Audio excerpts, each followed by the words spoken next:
Chapter 1501.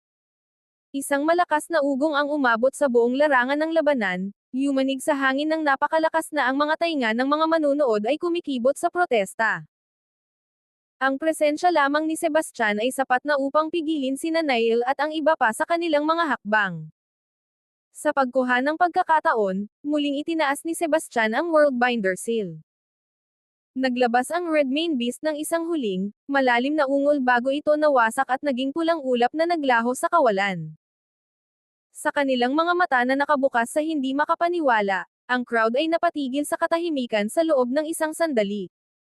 Pagkatapos, sumabog ang mga sigaw ng tuwa. Ang Silver Masked Lord ay kamangha-mangha. Ang lakas niya ay hindi matatalo. Ibinaba ni Sebastian ang Worldbinder Seal at tumayo ng matangkad, hawak ang kanyang Harmony Blade na kumikislap sa kanyang kamay. Bagaman punit at may mantsa ng dugo ang kanyang mga damit, hindi may kakaila ang kanyang nakapanghihikayat na aura, na nagpilit sa lahat na ilihis ang kanilang mga tingin sa pagkamangha. Naging madilim ang mukha ni Nail habang pinagsasabihan si Sebastian, "Ikaw, sakam na tarantado.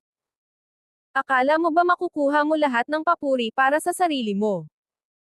Nakipaglaban din kami, kaya may karapatan kaming angkinan ang mga puntos."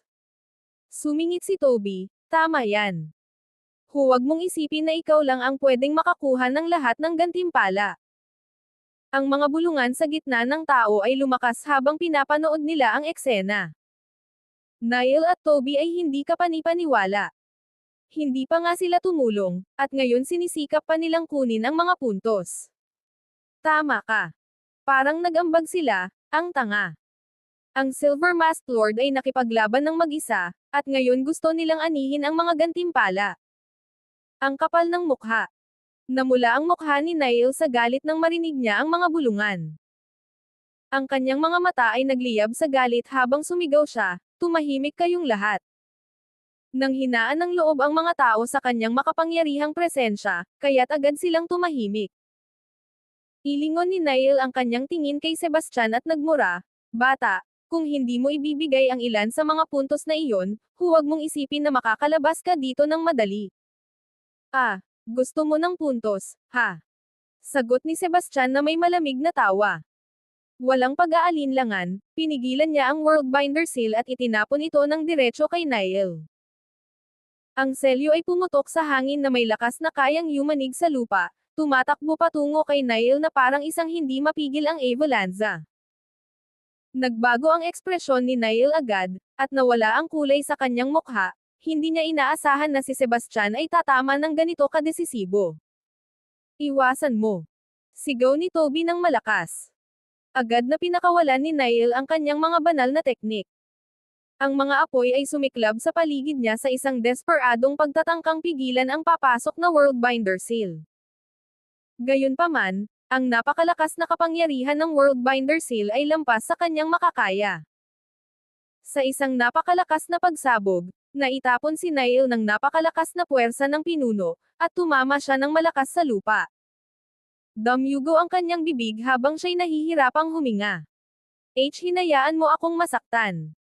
Si Nail ay parehong nagulat at galit. Sa mga sandaling iyon, nahihirapan siyang bumangon. Naglabas si Sebastian ng malamig na pagubo habang sumagot, "Anong gagawin mo tungkol dito? Wala kang karapatang pag-usapan ang mga puntos." Ang puso ni Toby ay kumabog sa takot nang makita ang pagkatalo ni Nail, ngunit pinilit niyang magmukhang kalmado. "Sebastian, huwag kang masyadong magyabang. Hindi kami natatakot sa'yo." Ang matalim na tingin ni Sebastian ay nakatuon kay Toby na parang isang mandaragit na tinitingnan ang kanyang biktima. "Hindi ba kayo natatakot? Sige, subukan niyo ako." Sa sandaling iyon, humakbang pasulong si Matilda.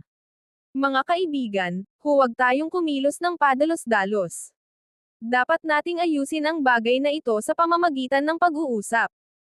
Tumingin kay Matilda, sinabi ni Sebastian, "Walang dapat pag-usapan kung gusto nilang magnakaw ng puntos, dapat handa silang magbayad ng presyo." Ang karamihan ay nakatayo ng parang estatwa. Walang sino man ang naglakas loob na lumapit dahil sobrang natatakot silang makialam. Pinagpag ni Nail ang kanyang mga ngipin habang pinilit niyang bumangon. Ang kanyang ekspresyon ay puno ng galit habang sinabi niya, Sebastian, hindi ko ito malilimutan. Sinasalita ko, pagbabayaran mo ang ginawa mo ngayon. Hindi kumurap si Sebastian, at hinarap niya ang titig ni Neil ng may hindi matitinag na kalmado. Hihintayin kita, pero hindi ka magiging mapalad sa susunod.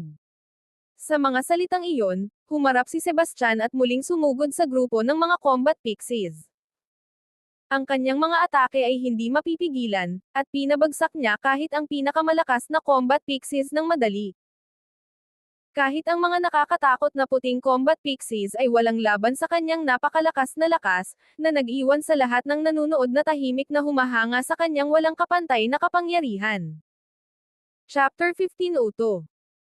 Sila Toby at Matilda ay sumugod sa kawan ng mga combat pixie na parang mga batikang mandirigma, ang kanilang presensya ay nagpasiklab sa larangan ng digmaan ng walang humpay na lakas. Sa kanilang pagdating, ang dating makapangyarihang mga pixie ay natagpuan ang kanilang sarili na nalulupig.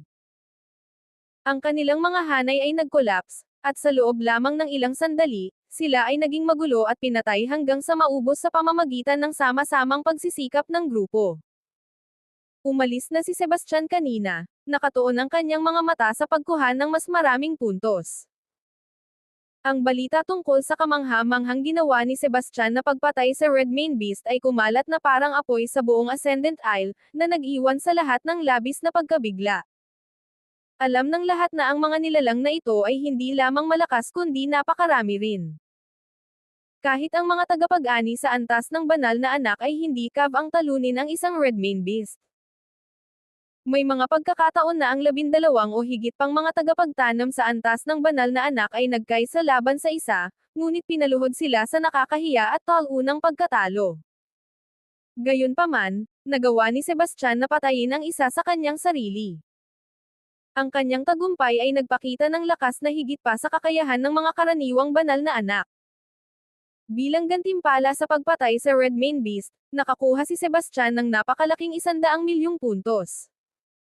Pinagsama sa kanyang naunang kita na mahigit 170 milyong puntos, ang kabuoang puntos niya ngayon ay lumampas na sa 270 milyong puntos. Bago pa man hamupa ang alon ng combat pixies, nakapag-ipon siya ng karagdagang 30 milyong puntos, na nagdala sa kanyang kabuoang puntos sa mahigit 300 milyon at nakuha ang ika-4 na pwesto. Sa pag-update ng mga ranggo, nalaman na ang Silver Masked Lord ay walang iba kundi si Sebastian. Ang mga nakakakilala sa kanya ay nagulat. Ang mga may hinanakit kay Sebastian, tulad ni Porter at Mitchell, ay labis na nagulat. Hindi nila kailanman naisip na ang kanyang lakas ay umabot sa napakatinding taas. Sa kabila ng kompetisyon, ang mga nakakakilala kay Sebastian ay pareho ring naguluhan. Ang mga tao mula sa Cypher Sacred Ground ay walang masabi, at maging sina Esme at Gina ay napuno ng pagkamangha. Habang palagi silang may tiwala sa kanya, hindi nila inaasahan na sa loob lamang ng ilang taon, siya ay lumakas ng labis. Ang mga pinuno ng ilang malalaking pamilya na nagtipon-tipon sa Divinopolis Square ay labis na nagulat. Si Tobias, ang posibleng biyenan ni Sebastian, ay labis na nagulat na hindi makapagsalita. Si Silas, na palaging ipinagmamalaki ang pagkakaroon ng anak na babae na isang banal na dalaga, ay minamaliit si Sebastian. Gayunpaman, habang naaalala niya ang kanyang mga dating mapanghamak na pahayag, naramdaman niyang namumula ang kanyang mukha sa kahihiyan. Sa Violette Sacred Ground, hindi nagbago ang mga reaksyon. Mula sa banal na Panginoon hanggang sa pinakamababang ranggo ng mga disipulo, lahat ay namangha sa nakakabiglang mga tagumpay ni Sebastian. Bagaman hindi nila alam ang eksaktong mga kaganapan sa Ascendant Isle, ang kanyang meteoric na pag-akyat sa ranggo ay sapat na patunay ng kanyang kahusayan. Nagsimula siya sa isang mababang score, ngunit nakalikom siya ng higit sa 200 milyong puntos sa loob lamang ng ilang araw. Ang kanyang ranggo ay tumaas mula sa mahigit 5,000 hanggang ika-4 na pwesto, isang pagtalon na napakabigla na nag-iwan sa lahat na nahihirapang unawain. Ngayon, na may 10 milyong puntos na lamang ang naghihiwalay sa kanya mula sa ika-3 pwesto, tila hindi maiiwasan na malapit na niyang malampasan ang isa pang ranggo. Gayunpaman, isang madilim na balak laban kay Sebastian ang tahimik na nagaganap sa Ascendant Isle. Ang mga aksyon ni Sebastian ay nag-iwan ng bakas ng pagkawasak, na kumitil sa buhay ng maraming mga tao, kabilang ang mga banal na anak at banal na dalaga mula sa mga prestihiyosong sagradong lugar pati na rin ang mga tagapagmana ng mga elite na pamilya. Ang napakalaking bilang ng mga tao na ngayon ay naghahanap na patayin siya ay nakakabigla. Bukod pa rito, kumalat ng mabilis ang balita tungkol sa kanyang pagkuha ng walang hanggang prutas, ang prutas ng unicorn, at ang artifact mula sa lihim na kaharian. Ang mga naghahanap ng paghihiganti laban sa kanya ay kasing dami ng mga isda sa dagat, at ang mga umaasang makuha ang kanyang mga kayamanan ay higit pang walang bilang kaysa mga bituin sa langit.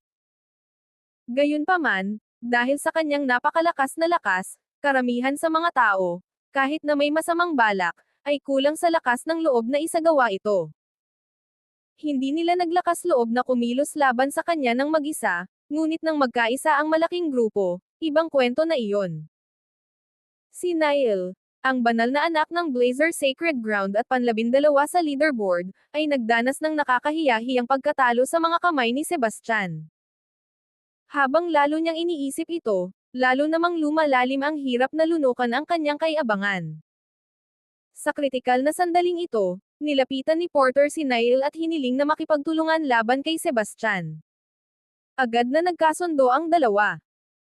Hindi nagtagal, nakapagtipon sila ng mahigit 20 iba pang mga eksperto sa antas ng Holy Son, kasama na si Toby. Lahat sila ay handang magkaisa at dalhin si Sebastian sa kanyang katapusan. Chapter 1503. Kabilang sa grupo sina Henrik at Bean, na parehong nasa top 50 ng mga eksperto, sila ay higit na nakahihigit sa karaniwang Holy Sons sa parehong kasanayan at reputasyon. Bawat isa sa mga individual na ito ay alinman sa isang kilalang tagapagmana ng isang elitistang pamilya, isang banal na anak o banal na dalaga ng isang sagradong lupa, o sa pinakamaliit, isang pribadong estudyante ng ilang kilalang guro. Sama-sama, nakabuo sila ng puwersa ng mahigit 100 mahuhusay na eksperto. Ang ganitong makapangyarihang alyansa ay talagang nakakatakot. Kahit ang isang halimaw na kasing lakas ng Red Mane Beast ay malamang na magwawakas sa harap ng ganitong napakalakas na puwersa. Matapos ang masusing paghahanda, sina Niall at ang kanyang mga kaalyado ay naglakbay na may walang kapantay na determinasyon upang harapin si Sebastian. Ngunit, sa kritikal na sandali, tila naglaho si Sebastian ng walang bakas. Hindi nagpatinag, nagpadala ang grupo ni Niall ng mga tao upang saliksikin ang lugar, ngunit kahit gaano pa sila kasigasig sa paghahanap, wala silang natagpo ang anumang palatandaan niya. Parang naglaho si Sebastian na parang bula. Ang mga haka-haka ay kumalat ng mabilis. May ilan na naniwala na tuluyan na siyang umalis sa rehiyon. Sa wakas, ang Ascendant Isle ay malawak at walang hanggan. Ang paghahanap ng isang tao sa loob ng kalawakan nito ay parang paghahanap ng karayom sa isang tambak ng dayami. Sa katunayan, hindi umalis si Sebastian sa lugar. Pumasok siya ng malalim sa isang nakatagong, maalon na bulubundukin, kung saan ang mga lambak ay nababalot ng nakakatakot na katahimikan. Doon, naglakbay siya sa kagubatan, nanghuhuli ng mga combat pixies at nag-iipon ng mga puntos ng napakabilis. Sa loob lamang ng ilang araw, tumaas ang kanyang iskor ng mahigit 20 milyong puntos. Sa pamamagitan ng mga matitinding laban na ito, ang pagsasanay ni Sebastian ay naging mas pinino, na nagdala sa kanya sa bingit ng isang malaking tagumpay. Noong panahong iyon, nakatagpo siya kay Selina sa isang luntiang, masiglang gubat. Ano pa ang ginagawa mo dito? Tanong ni Selina, nagulat nang makita siya. Ang kanyang mukha ay halo ng gulat at hindi makapaniwala. Bakit hindi ako dapat nandito? Itinaas ni Sebastian ang kanyang kilay, sinagot ang kanyang tanong ng isa sa kanya. Mabilis na ipinaliwanag ni Selina, Niall, Toby, Henrik, at Bean ay bumuo ng alyansa. Tinatawag nila itong Heaven Slayer Alliance, at nakatuon ito sa pagwasak sa iyo. Nakapagtipon sila ng mahigit 100 eksperto, kasama na ang higit sa 20 Holy Son level na eksperto. Sinasaliksik nila ang rehiyon para sa iyo. Kung mahahanap ka nila, kahit ang lakas mo ay hindi sapat para makaligtas ka ng walang sugat. Alam ni Sebastian na totoo ang kanyang mga alalahanin.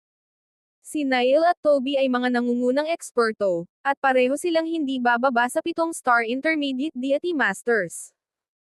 Si Henrik at Bean ay kahanga-hanga rin, at pareho silang hindi bababa sa 5-star Intermediate Deity Masters.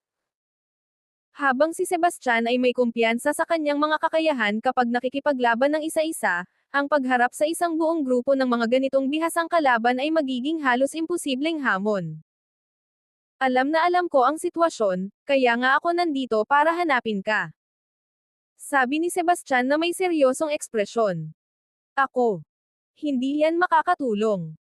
Sobrang dami ng kanilang puwersa. Kahit natulungan kita, hindi natin kayang labanan ang ganon karaming tao. Kailangan mong magtago sa isang ligtas na lugar bago pa huli ang lahat, sabi ni Selena nang may pag-aalala habang nakakunot ang kanyang noo. Hindi ako makakapagtago dahil may mga bagay akong dapat tapusin. Ang pagtakas ay hindi makakasolusyon sa kahit ano. Kung tutulungan mo ako sa isang bagay, kaya kong harapin silang lahat ng sabay-sabay. Sabi ni Sebastian nang may kumpiyansa, binigyan siya ng tingin na puno ng determinasyon. Ano ang kailangan mo ng tulong ko? Tanong ni Selena, naguguluhan. Mayroon kang espiritual na konstitusyon, hindi ba? Tanong ni Sebastian sa halip na sagutin ang kanyang tanong. Sa sandaling iyon, tiningnan niya siya ng may matinding titig. Oo, bakit mo tinatanong? Tiningnan niya ito ng may pag-aalinlangan, naramdaman ang kakaibang tindi sa kanyang mga mata na nagdulot sa kanya ng pagkabahala. Alam mo ba kung bakit hindi kita pinatay noon? Tanong ni Sebastian muli. Nilinggan ni Selena ang kanyang ulo. Ang tanong na ito ay matagal nang bumabagabag sa kanyang isipan. Noong mga panahong iyon, pinatay ni Sebastian si Juan at ang kanyang mga tauhan ng walang pag-aalinlangan, ngunit pinatawad niya siya. Sebastian ay ngumiti habang ipinaliwanag niya, ang teknik ng pagsasanay na ginagawa ko ay medyo kakaiba. Tuwing nahaharap ako sa isang hadlang, kailangan kong mag-dual cultivate kasama ang isang babae na may espiritual na konstitusyon at na hindi pa nagagalaw. Akmang-akma ka sa parehong mga kinakailangan. Hinala ko na mayroon kang espiritual na konstitusyon, at kung hindi ako nagkakamali, ikaw ay birhen pa. Nagtigilan si Selena sa mga salita ni Sebastian. Ang kanyang mukha ay nagbago ng anyo sa halo ng pagkabigla at galit habang sumigaw siya, kawawa ka. Mas pipiliin kong mamatay kaysa sumang-ayon dito. Sumagot si Sebastian ng kalmado, huwag kang masyadong magmadaling tumanggi. Sigurado akong alam mo ang mga panganib. Pareho tayong patay kung hindi tayo kikilos.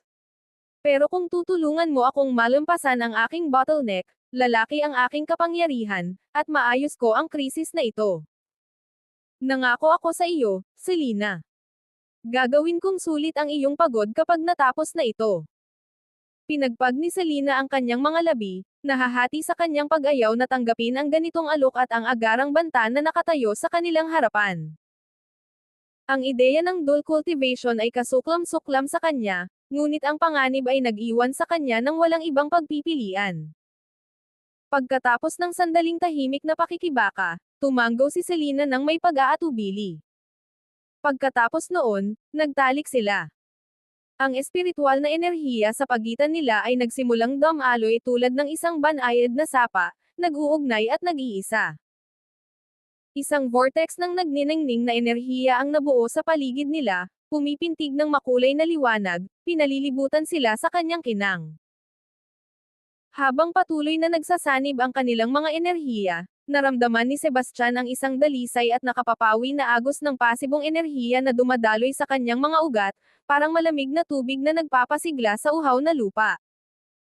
Nanginginig si Selena, nakapikit ang mga mata, nakakunot ang noo habang tinitiis ang kakaiba at banayad na sensasyon dulot ng pagsasanib ng kanilang magkasalungat na puwersa. Dahan-dahan, nag-synchronize ang kanilang mga paghinga, at nag-harmonize ang kanilang mga enerhiya bilang isa. Ang pasibong enerhiya ay pumuno sa mga meridyano ni Sebastian, pinasigla siya hanggang sa kaibuturan.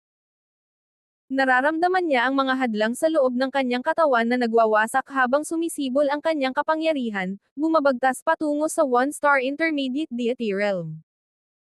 Isang alon ng lakas ang dumaloy sa kanya, matalim at hindi mapapawalang bisa. Si Selena ay nagbago rin dahil sa palitan. Ang aktibo at pasibong enerhiya na ibinalik ni Sebastian sa kanya ay naglakbay sa kanyang mga meridyano, pinapino ang kanyang espiritual na kapangyarihan. Ang kanyang lakas ay mabilis na tumaas, umabot sa 5 bitayang intermediate deity realm.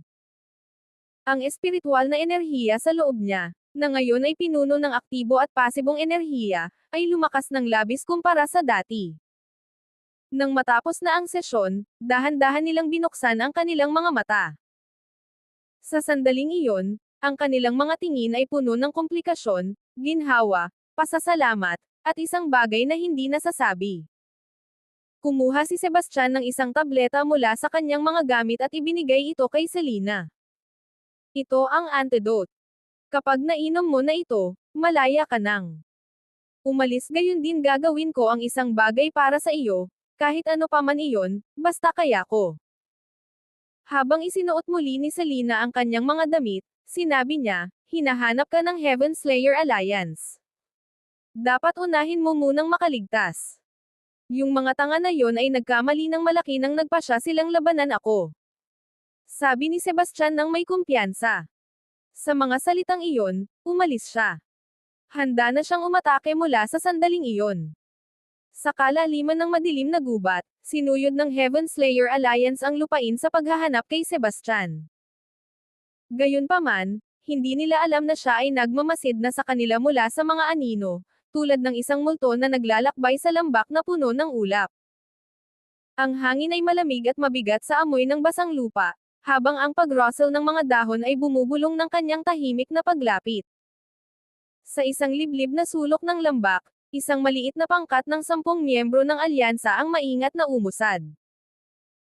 Bago pa sila makapag-react, bumaba si Sebastian mula sa isang bangin sa itaas, tumama sa lupa nang may ganitong lakas na nabasag ang lupa sa ilalim niya. Sa sandaling iyon, ang mga debris ay lumipad sa lahat ng direksyon. Bago pa man makapagproseso ang grupo sa nangyayari, ang mga kamao ni Sebastian, puno ng mga espiritual na enerhiya, ay pumutok sa hangin. Bawat hampas ay nagpalaya ng isang marahas na bagyo ng enerhiya, pinapaikot ang mismong espasyo sa paligid niya. Ang ulap na bumabalot sa lambak ay nawasak sa isang iglap. Ang mga sigaw ay pumuno sa hangin, matinis at mabilis, habang bumagsak ang squad bago pa man sila nagkaroon ng pagkakataong lumaban. Ang walang humpay na mga ambush ni Sebastian ay nagdulot ng kaguluhan sa buong Heaven Slayer Alliance. Ang takot ay kumalat sa kanilang hanay, na nagpilit sa kanilang leader, si Niall, na muling pagtipunan ang kanyang mga puwersa. Madilim na mga ulap ang nagbabadya sa itaas, ang nakabibinging atmosfera ay labis na bumibigat sa lahat ng naroroon. Nagtitigan si Niall kay Sebastian habang sumisigaw, Sebastian.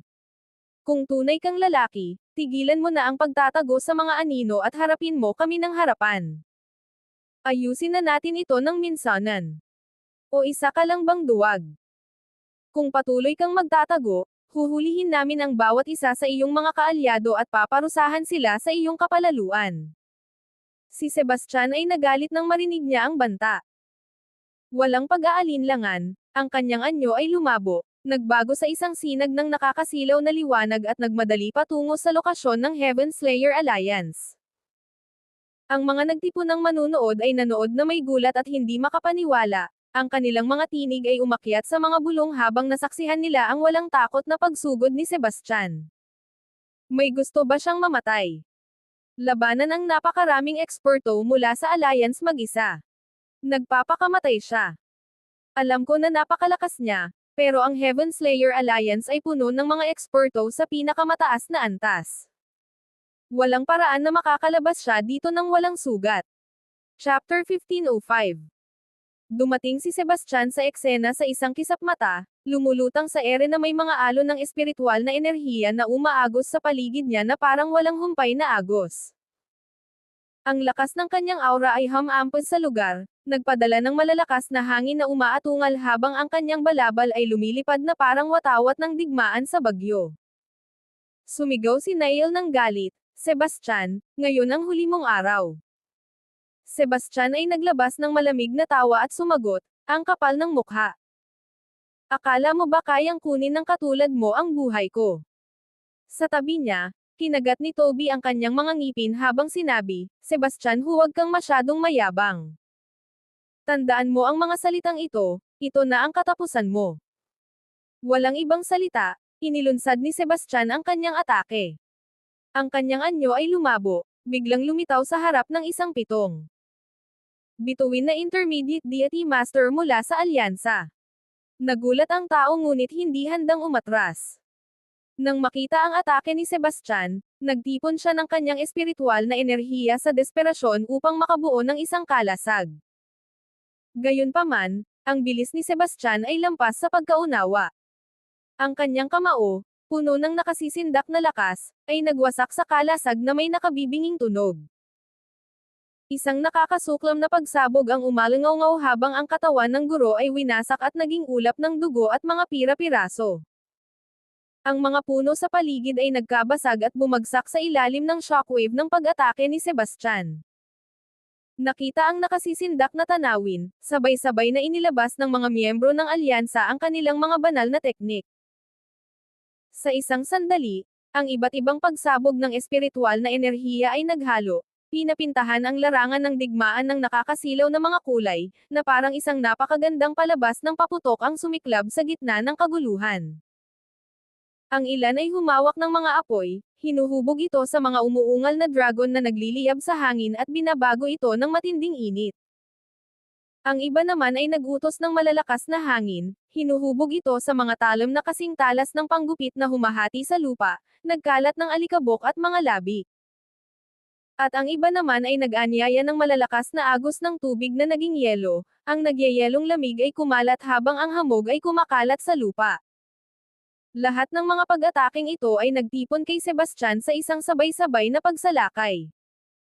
Si Sebastian ay nanatiling kalmado at mahinahon, ang kanyang mga mata ay kumikislap ng nakakatakot na liwanag. Sa loob niya, ang dalawang core ng enerhiya ay bumuhos ng buhay, umiikot ng mabilis habang ang aktibo at pasibong espiritual na enerhiya ay nagugnay, naglalatag ng isang matibay na kalasag sa paligid niya. Ang mga papasok na atake ay tumama sa hadlang, ngunit nagdulot lamang ito ng mga alon na mabilis na nawala ng walang pinsala. Sa isang biglaang, maingay na yapek, ang buong bundok ay gumalaw ng marahas.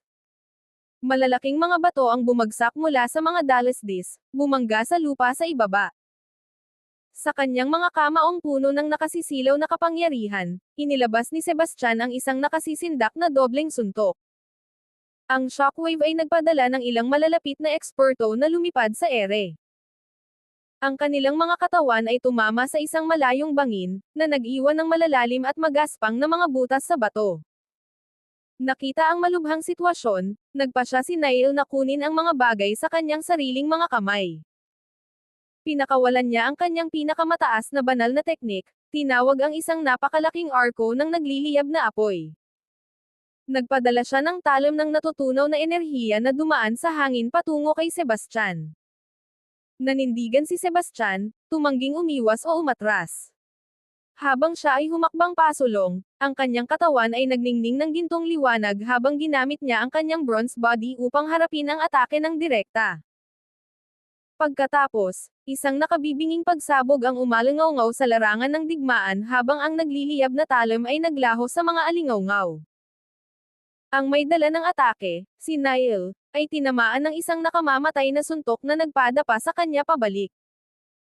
Damyugo ang kanyang bibig habang bumangga ang kanyang katawan sa ilang malalaking puno, nababasag ang mga ito na parang mga sanga. Paano ito posible? Isa lang siyang one-star intermediate deity master, pero hindi ko man lang siya natagalan sa isang palitan. Nail ang napahingang hindi makapaniwala. Ang larangan ng digmaan ay isang tanawin ng ganap na pagkawasak. Ang mga bundok ay gumuho, Ang lupa ay nagkahiwa-hiwalay sa mga pira-pirasong bangin, at ang mismong tela ng kalawakan ay tila yumuyuko sa ilalim ng napakalakas na puwersang pinakawalan. Alikabok at mga labi ang pumuno sa hangin, umiikot na parang walang tigil na bagyo. Sa gitna ng apokaliptikong kaguluhan, nandoon si Sebastian, isang hindi mapipigilang puwersa, naglalabas ng aura ng digmaan ng Diyos. Walang makakapigil sa kanya. Lahat ay nanood na may gulat na hindi makapaniwala. Hindi nila maunawaan ang tanawin sa kanilang harapan.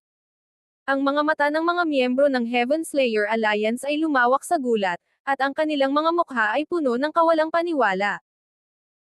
Inaasahan nila na sa kanilang napakalaking bilang at mga eksperto, magiging madali ang pagwawagi kay Sebastian. Ngunit, hindi nila kailanman naisip na ang kanilang pinakamalakas na eksperto, si Niall, ay magiging ganap na walang kapangyarihan sa harap niya. Toby ay bumubulong sa takot, paano ito posible?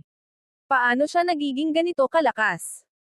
Sa mga maputlang mukha, ang iba pang mga miyembro ng alyansa ay nanginginig ng hindi mapigilan. Ang kayabangan na dati nilang dala ay nawala na, pinalitan ng takot. Ang mga manunood ay labis ding nagulat. Inaasahan nilang magiging madali itong tagumpay para sa Heaven Slayer Alliance, sigurado na matatalo si Sebastian. Ngunit, ang katotohanan sa harap nila ay sumalungat sa lahat ng inaasahan. Oh my, nakakatakot si Sebastian. Wala pang ang laban si Niall sa kanya. Sobrang hindi ito kapanipaniwala. Paano siya nag-ensayo? Para magkaroon ng ganitong kapangyarihan bilang isang one-star intermediate deity master. Mawala namang ganyan. Mukhang lahat tayo ay nagkamali sa pag-aakala sa kanya. Ang kanyang lakas ay hindi matutumbasan. Sa gitna ng gulat at takot, walang palatandaan si Sebastian na humihinto. Ang kanyang tingin ay nanatiling malamig at matatag habang tinitingnan niya ang bawat taong naroroon. Chapter 1506. Si Sebastian ay sumugod sa larangan ng digmaan na parang Diyos ng digmaan, isang nag-iisang figure laban sa walang katapusang kaaway. Ang kanyang mga galaw ay kasing bilis ng hangin, dumadaan sa karamihan na may nakamamatay na katumpakan. Bawat hampas ay may layuning pumatay, at ang kaguluhan ay tila nagpapalakas lamang ng kanyang kapangyarihan. Si Zofia, ang banal na dalaga ng banal na luna ng hilagang hangin na nakasuot ng isang masalimuot na damit, ay nagmamadaling sinubukang gamitin ang kanyang lihim na teknik upang makatakas. Ang kanyang mukha ay isang maskara ng takot at kawalang pag-asa. Gayunpaman, agad na nadetect ng matalas na pandaman ni Sebastian ang kanyang intensyon. Parang isang multo, lumitaw siya sa harap niya sa isang iglap, ang malamig na tingin niya ay tumama sa kanya. Isang pagsabog ng espiritual na enerhiya ang sumiklab mula sa kanyang kamay na parang kidlat, pumutol sa hangin. Wala pang oras si Zofia na sumigaw bago nawala ang kanyang buhay. Ang kanyang maringal na anyo ay bumagsak na walang buhay sa lupa. Si Troy, ang pribadong alagad ng Four Symbols Sacred Ground, ay sumugod kay Sebastian na may mga pulang mata, sumisigaw sa galit. Ang espiritual na enerhiya ay umuungal sa paligid niya, bumubuo ng isang nakakasilaw na kalasag ng liwanag. Gayunpaman, simpleng pinisil lamang ni Sebastian ang kanyang kamay, naglalabas ng isang puwersa na napakalakas na para bang may bagyong paparating. Si Troy ay nahulog sa gitna ng unos, ang kanyang katawan ay napunit na parang nahuli sa panga ng isang walang habas na panggiling ng karne. Sa loob ng ilang sandali, siya ay naging pulang ulap, unti-unting naglalaho sa hangin. Si Henrik, tagapagmana ng pamilyang Cavanaugh, ay naglagay ng kanyang pananampalataya sa isang sinaunang mahiwagang artepakto na ipinasa mula sa isang henerasyon patungo sa susunod. Ang artepakto ay kumikislap ng mahiwagang enerhiya, tila puno ng hindi matukoy na kapangyarihan. Umasa si Henrik sa mahiwagang artepakto upang protektahan siya mula sa pagsalakay ni Sebastian. Gayunpaman, ang napakalakas na espiritual na enerhiya ni Sebastian ay nagwasak sa artepakto na parang marupok na salamin, na nagpadala ng mga pira-piraso nito sa lahat ng direksyon. Walang patumpik-tampik, naglabas si Sebastian ng matinding alon ng enerhiya mula sa kanyang palad, tinamaan si Henrik ng may tumpak na katumpakan. Sa isang iglap, ang katawan ni Henrik ay napunit, naging isang nakakasindak na gulo. Ipinalingon niya ang kanyang tingin sa mga pinuno ng Heaven Slayer Alliance, sina Nail at Toby, at si Sebastian ay umusad na parang isang di mapipigilang puwersa. Si Nail ay desperadong nag-channel ng bawat patak ng kanyang espiritual na enerhiya, ang mga apoy ay sumabog sa paligid niya na parang isang buhay na impyerno. Ang kanyang pinakahuling banal na teknik ay nagtransforma ng apoy sa isang napakalaking, nagngangalit na halimaw na tumalon kay Sebastian, nakalabas ang mga pangil. Si Sebastian ay nanatiling hindi natitinag, kalmado at mahinahon.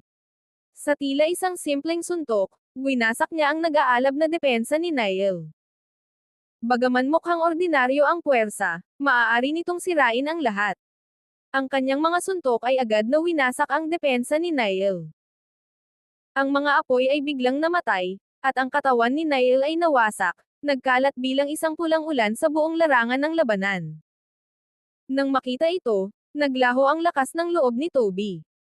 Ang kanyang mukha ay naubusan ng kulay, at siya'y natamba pabalik sa labis na takot, desperadong nagtatangkang tumakas. Gayunpaman, sinundan siya ni Sebastian. Isang nakatuon na sinag ng espiritual na enerhiya ang tumama mula sa kanyang mga daliri, tumuma sa likod ni Toby nang may surgical na katumpakan. Si Toby ay bumagsak sa lupa, walang buhay at hindi gumagalaw. Nang makita nilang malapit na ang kanilang pagkatalo, nagkalat ang mga miyembro ng Heaven Slayer Alliance sa isang desperadong pagtakas. Ngunit, tumanggi si Sebastian na huminto, walang tigil na hinahabol sila. Ang kanyang anyo ay tumakbo sa kagubatan na parang anino, bawat hampas ay sinasabayan ng nakabibinging sigaw. Sa gitna ng walang humpay na pagsisikap na ito, ang kanyang mga puntos ay tumaas ng napakabilis, mula sa paunang 320 milyon hanggang mahigit 910 milyon. Ang kanyang ranggo ay tumaas mula ika-4 na pwesto patungong ikalawa, nalampasan si Mitchell, ang dating may hawak ng ikalawang pwesto, ng higit sa 50 milyong puntos. Ngayon, wala na siyang higit sa 200 milyong puntos mula sa pag-unggos kay Shiloh, ang kasalukuyang kampyon. Ang mga manunood ay lubos na naguluhan. Nakatakip ang kanilang mga bibig, hindi makapagpigil na tila walang katapusang panahon. Ang kanilang mga mata ay puno ng gulat at takot, na parang saksi sa isang hindi pangkaraniwang pangyayari. Ang mga kakompetensya rin ay labis na naguluhan habang pinagsasama-sama nila ang mga pangyayari mula sa dramatikong pagbabago ng puntos na ipinapakita sa kanilang mga tablet. Ang napakalaking laban na nagaganap ay sapat na upang magdulot ng mga alon sa buong kompetisyon, binabago ang takbo nito. Ang labas na mundo, na may akses sa buong leaderboard, ay labis ding nagulat. Ang mga miyembro ng Violette Sacred Ground, sekta ni Sebastian, ay napangangarin. Nanginginig sa pananabik ang mga kamay ni Rudyard habang sinabi niya, ang batang ito ay may lakas at mga tagumpay na lampas sa imahinasyon. Siya ay walang duda ang pinakamalaking henyo sa kasaysayan ng ating sagradong lupa. Sa dami ng mga pinatay at sa dami ng mga makapangyarihang sekta na ngayon ay kaaway niya, natatakot ako na ito ay maaaring magdulot ng kapahamakan para sa atin. Nagpalitan ng mga hindi komportableng sulyap ang mga matatanda, ang kanilang mga ekspresyon ay halo ng kawalang paniniwala at pag-aalala. Ang paglago ni Sebastian ay talagang walang kapantay, ngunit nakalikha siya ng napakaraming kaaway sa pagkakataong ito. Ang daraan ng ating sekta ay puno ng mga hamon. Samantala, ang mga karaniwang disipulo ay sumabog sa mga sigaw ng kasiyahan. Ang galing ni Ginoong Wilder. Ang ating sekta ay nakatakdang umangat. Gayunpaman, ang kasayahan ay pinigilan ng mga bulong-bulungan ng pag-aalala. Gayunpaman, sa dami ng mga galit na nabuo, magdadala ba ito ng kapahamakan sa ating lahat? Chapter 1507. Ang mga mata ni Sebastian ay biglang sumikip nang makita niya si Porter, isang kisap ng malamig at nakamamatay na determinasyon ang kumikislap sa mga ito. Ang kanyang titig ay matalim, na para bang kayang batasin nito ang mismong kaluluwa ni Porter. Bagaman pareho silang miyembro ng parehong sagradong lupa, ang pagtrato ni Porter kay Sebastian ay hindi nagkulang ng masama mula pa sa simula. Nang unang sumali si Sebastian, si Porter, gamit ang kanyang katayuan bilang banal na anak, ay walang humpay na pinahirapan siya. Ang maliit at selosong kalikasan ni Porter ay nagtulak sa kanya na balakin ang kamatayan ni Sebastian sa maraming pagkakataon. Kung hindi dahil sa hindi kapani-paniwalang swerte at tibay ng loob ni Sebastian, matagal na siyang namatay. Ngayon, nang harapin ang pagkakataong ayusin ang mga lumang alitan, hindi nag-atubili si Sebastian. Walang pag-aalinlangan, agad siyang nagpakawala sa paghabol kay Porter. Lumingon si Porter, ang puso niya'y nanlambot sa nakitang mapanlikhang tingin ni Sebastian. Ang kanyang mukha ay nawalan ng kulay, habang malamig na pawis ay dumadaloy sa kanya na parang malakas na ulan. Sa gitna ng takot, desperado niyang tinawag ang lahat ng kanyang espiritual na lakas. Nagpagalaw siya ng hangin habang nagmamadali siyang tumakas, sinira ang mga puno at bato sa kanyang magulong pagtakas. Gayunpaman, si Sebastian ay walang humpay, sinusundan siya sa bawat hakbang. Ang kanyang bilis ay parang kidlat, hindi binibigyan si Porter ng kahit isang saglit na pahinga. Isa lang ang kanyang motibo, na gawing magbayad si Porter para sa kanyang mga kasalanan. Sa wakas, sa tuktok ng isang tahimik, walang katunguhang bangin, nahabol ni Sebastian si Porter. Sa puntong ito, si Porter ay nahihirapang huminga. Sa sandaling iyon, ang kanyang mga damit ay punit-punit. Walang matakasan, desperado si Porter na subukang gisingin ang kanilang ugnayan bilang magkapwa-disipulo. Ang kanyang boses ay nanginginig habang sinabi niya, Sebastian, pareho tayong mga disipulo ng Violeta Sacred Ground. Pakiusap, bigyan mo ako ng pagkakataon na ito. Nagkamali ako noon. Sumpa ko, hindi nakita muling lalapastanganan. Sebastian ay humalaklak ng malamig, na natiling hindi natitinag. Tinanong niya ng may paghamak, naisip mo na bang iwanan ako? Sa bawat pagkakataon na sinubukan mong patayin ako, naisip mo ba ang ugnayan natin bilang mga kapwa-disipulo? Nang hindi sumagot ang kanyang panawagan, isang kisap mata ng kasamaan ang kumislap sa mga mata ni Porter. Pinatibay niya ang kanyang sarili at bigla ang naglunsad ng isang sorpresang atake, ibinuhos ang lahat ng kanyang espiritual na enerhiya sa kanyang mga palad sa isang desperadong huling pagsisikap. Gayunpaman, ang kanyang mahina at walang kwentang pakana ay walang laban sa kapangyarihan ni Sebastian. Madaling umiwas si Sebastian, walang kahirap-hirap na pinigilan ang tila matinding atake. Sa isang mabilis na galaw, tumugon siya, nagpalabas ng isang makapangyarihang puwersa na tumama kay Porter ng diretso. Si Porter ay nahadges, bumagsak ng marahas sa lupa. Damyugo ang kanyang bibig nang tumama siya sa lupa, malubhang nasugatan sa isang iglap. Nang malapit nang ibigay ni Sebastian ang nakamamatay na suntok at wakasan ang kanyang matagal ng alitan kay Porter, biglang sumulpot si Anastasia na parang isang celestial na pangitain, hamarang sa kanyang daraanan. Si Anastasia ay labis na nag-aalala. Nagmakaawa siya na may luha sa mga mata, Sebastian, para sa ngalan ng ating sagradong lupa, patawarin mo siya. Talagang nagkamali sa iyo si Porter, pero ang pagpatay sa kanya ay magdadala ng gulo sa ating sagradong lupa. Nagmukhang masungit si Sebastian habang nag-aalangan. Palagi niyang pinahalagahan si Anastasia, at nang makita siyang magmakaawa sa kanya, pinigilan niya ng may pagdududa ang kanyang galit. Sumang-ayon siya sa kanyang kahilingan, bagaman nanatiling malamig ang kanyang boses nang humarap siya kay Porter. Ibigay mo ang iyong mga puntos, at matatapos na ang usaping ito. Kung may susunod pang pagkakataon, walang awa. Bagaman puno ng sama ng loob, hindi naglakas loob si Porter na labanan siya. Wala siyang ibang pagpipilian kundi ang masunurin at ibigay ang kanyang mga puntos. Gayunpaman, ang balita tungkol sa pagbabago ng mga puntos ay mabilis na kumalat sa Violeta Sacred Ground. Nang malaman na kinuha ni Sebastian ang mga puntos ni Porter, nagalit ang mga disipulo at kinundena si Sebastian sa kanyang mga ginawa. Si Sebastian ay lumampas na sa hangganan. Kinuha pa niya ang mga puntos mula sa kapwa-disipulo. Isang kahihiyan ito sa ating sagradong lupa. Tama. Wala siyang pakialam sa anumang ugnayan ng disipulo. Ang walang pusong gawa. Gayunpaman, may ilan na naniniwala na nagpakita ng pagpipigil si Sebastian. At least hindi niya ito pinatay.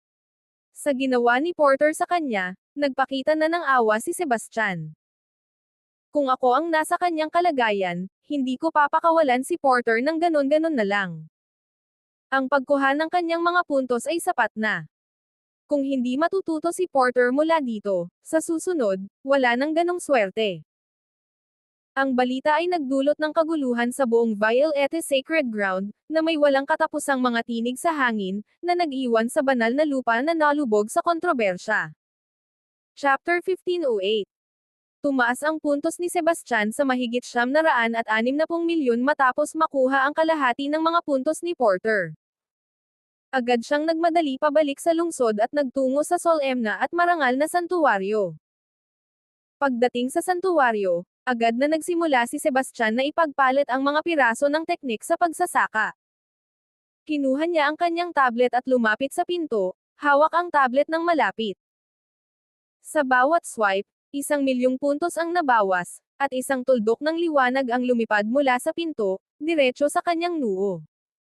Bawat liwanag ay kumakatawan sa isang mantra. Pinagtuunan niya ng buong pansin at patuloy na nag-swipe. Habang patuloy na bumababa ang kanyang mga puntos, mga sinag ng liwanag ang walang tigil na sama-sama sa kanyang noo. Ang kanyang noo ay bahagyang pawisan, ngunit ang kanyang mga mata ay puno ng determinasyon at pananabik. Pagkalipas ng kalahating oras, nakapag-swipe siya ng 761 beses, kaya't nakakuha siya ng 761 na piraso. Pinagsama sa 38 piraso na naipagpalit niya dati, mayroon na siyang kabuuang 799 na piraso. Nang ang mga mantra na ito ay ganap na naisama sa isipan ni Sebastian, bumuo sila ng isang kompletong unang yugto na teknik ng pagsasanay sa kasiyahan ni Sebastian. Ito ay talagang isang ika-6 na antas na teknik ng pagsasanay. Nagsimula na siyang mag-ensayo ng ika-4 na antas ng teknik ng pagsasanay, at mayroon din siyang ika-5 antas ng teknik ng pagsasanay. Ngayon na nakuha na niya ang ika-6 na antas ng teknik sa pagsasaka, maaari na siyang magpatuloy sa pagsasaka pagkatapos maabot ang rurok ng Intermediate Deity Realm.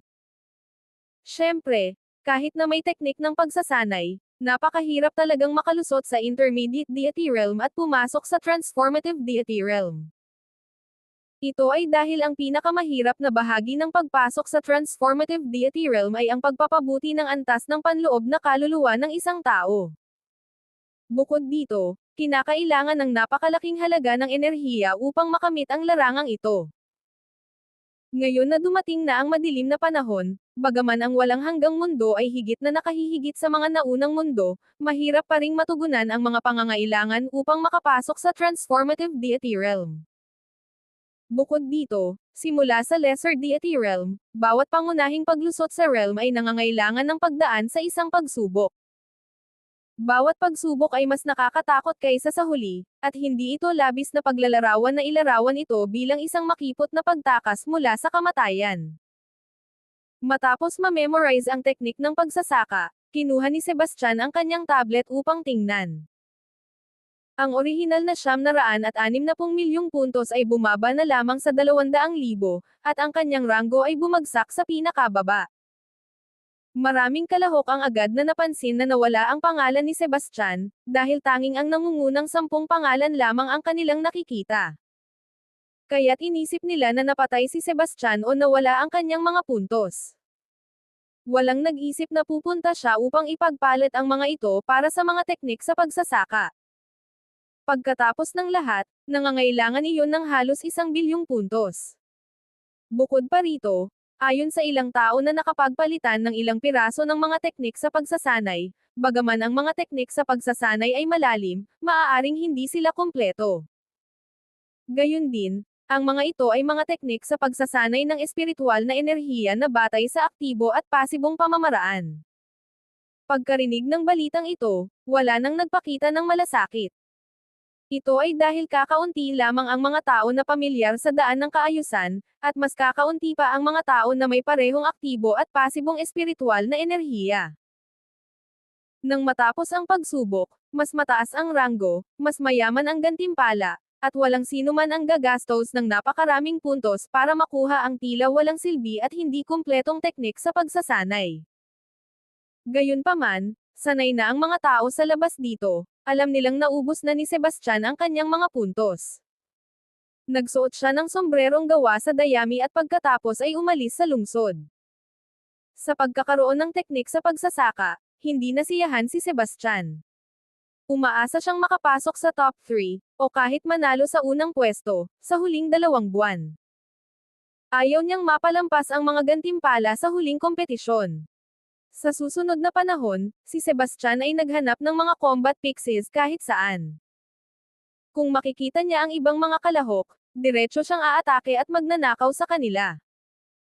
Karaniwan, nag-aani siya ng ilang milyong puntos bawat araw, at minsan kahit ilang milyong puntos sa isang araw. Ang bilis kung saan tumaas ang kanyang mga puntos ay walang kapantay. Sa isang kisap mata, 2 buwan na ang lumipas, at halos natapos na ang kompetisyon. Pinatay ni Sebastian ang isang itim na combat pixies at kinuha ang kanyang tablet upang tingnan. Umabot na sa 673,520,000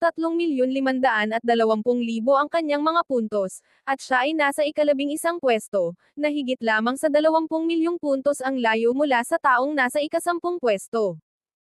Sa nakaraang 2 buwan, ang mga puntos ng lahat ay tumaas ng malaki. Ang kasalukuyang number 1 ay si Shiloh pa rin, na malayo ang agwat na may 1.83 bilyong puntos. Pangalawa si Mitchell, na malubhang nasugatan ni Sebastian at naantala ng ilang araw, ngunit umabot pa rin ang kanyang puntos sa 1.54 bilyon. Sumunod si Evander sa ika-3 pwesto, na may 1.26 bilyong puntos. Si Paul ay nasa ika-4 na pwesto, na may 1.18 bilyong puntos. Sa ika-5 pwesto si Tiago, na may 1.1 bilyong puntos. Chapter 1509. Sa ika-6 na pwesto si Micah Camacho, na may 900 milyong puntos. Si Sayer ay nasa ika-7 pwesto, na may 830 milyong puntos. Si Howard Quillen ay nasa ika-8 pwesto, na may 760 milyong puntos, habang si Peyton Norman ay nasa ika-9 na pwesto, na may 750 milyong puntos. At sa ika-10 pwesto si Evie Hammond, na may 670 milyong puntos. Sa loob ng nangungunang 10, ang unang at huling posisyon ay hawak ng mga babae, habang ang iba pang 8 ay mga lalaki. Ito ay malinaw na nagpapakita na mas marami ang makapangyarihang lalaking tagapagsanay sa mundo ng pagsasaka. Ito ay dahil sa maraming salik.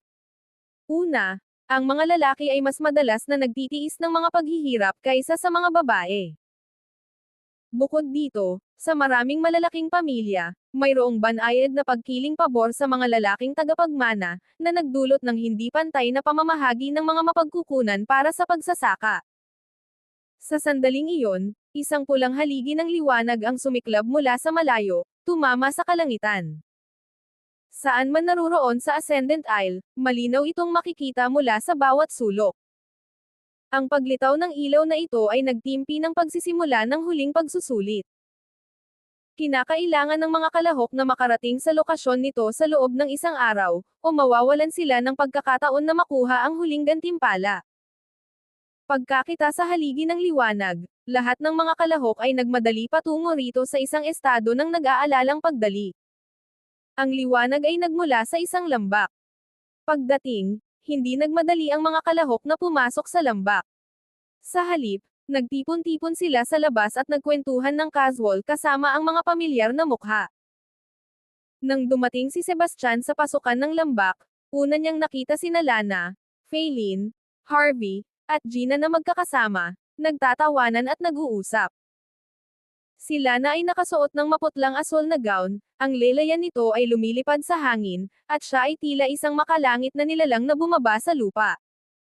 Ang ganda-ganda niya kapag ngumiti siya ng maliwanag.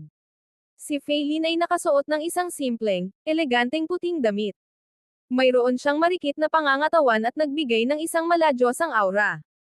Gayunpaman, puno ng pag-aalala para kay Sebastian ang kanyang mga mata. Si Harvey ay nakasuot ng matibay na kasuotan, naglalabas ng isang makabayang aura, at ang kanyang mga kilay ay may tanda ng isang tiyak na sigla.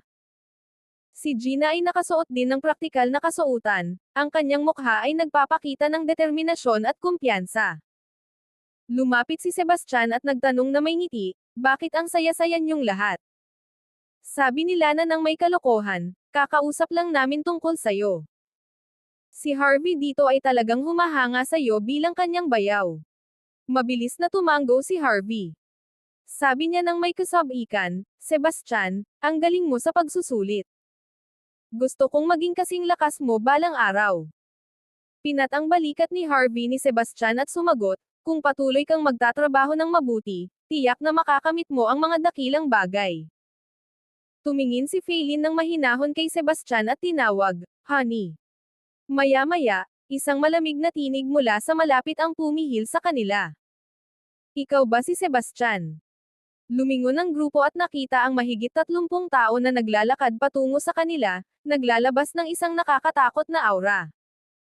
Sa harapan ay isang binata na nakasuot ng asol na balabal. Paglapit ng binatilyong nakasuot ng asol, tila may nakakatakot na presyon na nagmumula sa kanya, parang isang bagyong dagat na bumabagsak patungo sa kanila. Ang kanyang mga mata ay puno ng nakakatakot na pagnanais na pumatay. Parang dalawang matatalim na pangil na handang tumusok kay Sebastian. Bawat hakbang na kanyang ginawa ay tila nag-aapoy sa hangin sa paligid niya, nagpapalakas ng kilabot sa lahat. Nasa gitna na sila na nang magsalita ng may isang malapit na bulong, nanginginig, iyan si Howard Quillen, ang banal na anak ng Cloud Warden Sacred Ground. Siya ang pangwalo sa puntos na ranggo. Hindi siya katulad ng ibang karaniwang banal na anak. Bahagyang nagkunot ang noo ni Sebastian ngunit tumayo ng tuwid, walang senyales ng pag-atres. Kayo pala, Ginoong Quillen. Ano ang dahilan sa malaking pagpapakita ng puwersa na ito? Si Howard ay nagalit habang sumigaw ng may galit, Sebastian, pinatay mo ba ang aking kasintahan? Chapter 15:10.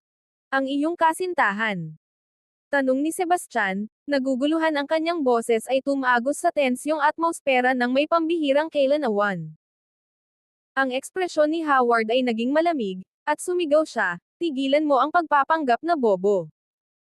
Ako si Howard Quillen, banal na anak ng Cloud Warden Sacred Ground. Ang aking kasintahan ay si Gladys Starwood, ang banal na dalaga ng aming sagradong lupa. Ginoong Quillen, baka may hindi pagkakaintindihan dito. Tanong ni Lana ng may pag-aalala. Ang kanyang boses ay may bahid ng pag-aalala. Ang mga mata ni Howard ay nagliyab ng galit na parang isang impyerno na malapit ng sumabog. Sumigaw siya, misunderstanding. Pinatay ni Sebastian ang aking kasintahan sa panahon ng paglilitis. Paano magiging misunderstanding iyon? Pababayaran ko siya ngayon. Bahagyang iniling ni Sebastian ang kanyang ulo. Ang kanyang ekspresyon ay kalmado at hindi natitinag, parang isang napakataas na bundok. Inamin niya, tama. Pinatay ko si Gladys. Ang pagbubunyag ay nagpaluhod sa madla na para bang ang oras mismo ay huminto. Ang ilan ay hindi nagulat, bagaman. Sa katunayan, hindi pa niya natapos ang lahat noon. Sa dami ng mga saksi, kumalat ang balita sa buong mundo ng martial arts tungkol sa kanyang papel sa pagkamatay ni Gladys. Ang tingin ni Sebastian ay nagliyab ng matindi habang itinaas niya ang kanyang boses. Howard, sinubukan akong patayin ng iyong kasintahan upang nakawin ang aking kayamanan. Kumilos ako sa sariling depensa. Ang kanyang kamatayan ay gawa niya mismo. Ang mukha ni Howard ay nagalit na parang isang halimaw na naipit sa sulok. Wala akong pakialam sa mga dahilan mo. Pinatay mo siya, at dahil dyan, mamamatay ka. Kailangan kong maghayganti para sa kanya. Tumayo si Sebastian ng matangkad at sumagot ng may awtoridad, gusto mo akong patayin. Sige, subukan mo, wala akong kinatatakutan. Kahit paipunan mo ang buong Cloud Warden Sacred Ground, mananatili akong matatag. Mabilis na sumingit si Lana, Ginoong Quillen, pakisuyo, kalma lang. Marahil ay dapat mo munang pag-isipan ito bago gumawa ng anumang padalos-dalos na desisyon. Halos hindi narinig ang kanyang boses sa gitna ng tumataas na tensyon. Si Howard ay nagngangalit sa galit, at sumigaw siya, pag-isipan ito. Gusto ko siyang patayin na ngayon. Sebastian ay nagmaktol ng may paghamak. Patayin ako. Wala kang ang laban. Ang galit ni Howard ay napalitan ng mapait na tawa at sinabi ng may pang-aasar, mas mayabang ka pa kaysa sa inaasahan ko. Narinig kong pinatay mo sina Niall at Toby, pero alam mo bang natalo ko na silang dalawa? Para sa akin, isa ka lang bahagyang mas malakas na langgam. Makikita natin kung sino ang langgam pagkatapos ng laban na ito. Tumindig ng matatag si Sebastian. Ang kanyang boses ay umuugong tulad ng tunog ng tambol ng digmaan, na nagpasigla sa diwa ng mga tao sa paligid niya. Nagtagpo ang kanilang mga tingin, at tila may kuryenteng dumaan sa pagitan nila. Ang hangin sa paligid nila ay naging mabigat at nakabibingi, na para bang ang enerhiyang nagmumula sa kanilang pagtutunggali ay kayang pumatay ng sino mang malapit. Pagkatapos, sila'y tumalon sa ere at naghanda na makipaglaban sa kalagitnaan ng paglipad. Ang mga disipulo ng Cloud Warden Sacred Ground ay sumabog sa isang koro ng mga pang-aasar. Si Sebastian ay tila may pagnanasa sa kamatayan. Naghahasardang hamanin ang ating banal na anak. Wala siyang pag-asa, parang patay na siya. Sisiraan siya ng banal na anak sa isang iglap. Para sa kanya, si Sebastian ay walang iba kundi isang langgam. Ang ibang mga tao sa paligid ay nagbulungan, at ang tensyon ay lumaki na parang bagyo. Si Sebastian ay nakagawa na ng mga himala noon pinatay niya ang Red Mane Beast, hinarap ang Heaven Slayer Alliance mag-isa, at kahit panatalo ang 12 Holy Sons. Baka magulat na naman tayo. Tama. Pero si Howard ang banal na anak ng Cloud Warden, banal na lupa. Sinasabi nilang ang kanyang talento ay kasing taas ng isang banal na anak. Ang mga karaniwang banal na anak ay wala sa kanyang kalingkingan. Kamakailan lang, pinatay niya ang isang eksperto sa antas ng banal na anak sa isang iglap. Maaaring malakas si Sebastian, pero hindi siya makakatapat kay Howard. Baka. Pero si Sebastian ay palaging nagwawagi laban sa mas malalakas na kalaban. Hindi siya dapat maliitin. Hindi siya maliligtas ng swerte sa pagkakataong ito. Kalaban niya si Howard. Tapos na si Sebastian. Sa sandaling iyon, sumigaw ang isang disipulo ng Cloud Warden Sacred Ground, Sebastian, kung luluhod ka at hihingi ng awa ngayon, baka patawarin ka ng banal na anak. Ang kanyang boses ay matalim at punong-puno ng pang-aasar. Humalaklak si Sebastian at malamig na sumagot, akala mo ba karapat-dapat ka sa akin na magmakaawa ng awa? Isang disipulo ang tumawa ng may pang-uuyam. Malalaman mo rin ang iyong lugar sa lalong madaling panahon. Kapag pinasuko ka ng banal na anak, makikita natin kung matigas ka pa rin.